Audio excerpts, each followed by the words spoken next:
Myanmar ga tainana leiba Tengnoupal District ki Saigon Khul dagi improvised explosive devices IEDs ani Indian Army amadi Assam Rifle gi apunba kangbu amana thengnabadagi asoyangam yaudana pokhai hankre hairi police ki pau matungina ngarang territorial army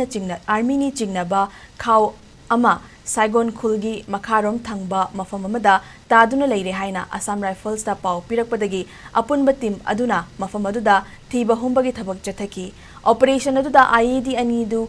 Thori gumbana yomlaga culvert amagi manakta lerambani IED adu tekta kaidana lokhatlaba matung safagadaba mafam amada asoyangam yaudana Tengnoupal police team gi bomb disposal team na pokhai hankre